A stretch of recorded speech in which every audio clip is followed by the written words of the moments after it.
पिछले दिनों मौलाना फजल रहमान साहब के जो कसूर में एक बयान दिया था। मौलाना साहब जो हैं वो माशाल्लाह से पाकिस्तान के बहुत बावकार और ज़ीरक सियासतदान हैं, और ऐसे बहुत से हालात में जब पाकिस्तान में मुश्किल सिचुएशन थी सियासी तौर पर या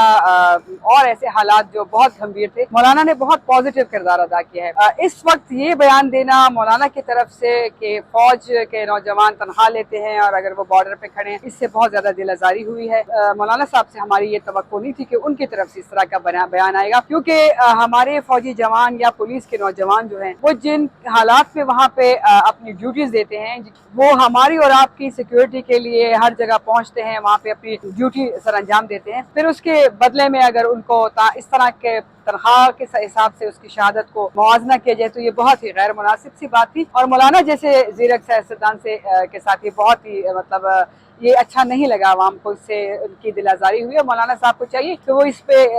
पे वाज़ाहती बयान दें ताकि आवाम की जो तकलीफ पहुंची है वो कम हो, क्योंकि एक बाप जब अपने बेटे को फौज में या पुलिस में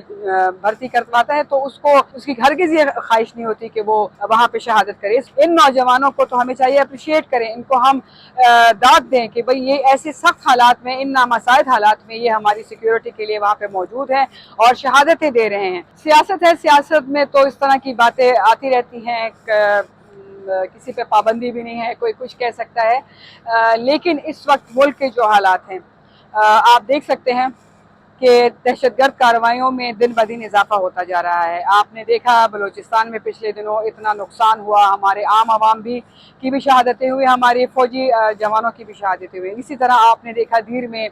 बाजावर में, बनू में, टांक में, ये इस तरह के वाकयात पे दर पे हो रहे हैं। ऐसे हालात में कोई अगर ये बातें कर रहा है इस तरह से गलत है। चाहिए कि हमारी तमाम जितनी भी हमारी पॉलिटिकल पार्टियां हैं उन सबको मिलकर, हुकूमत के साथ मिलकर इन तमाम मामलात पे सीरियसली काम करना चाहिए और ऐसी कोई पॉलिसी बनानी चाहिए कि जिससे हम इन मामलात को हल कर सके और दहशतगर्दों की जो कार्रवाइयाँ हैं इसको कम कर सके, इसको ख़त्म कर सके, ताकि पाकिस्तान जो है कि आवाम जो है वो एक सुख का सांस ले सके।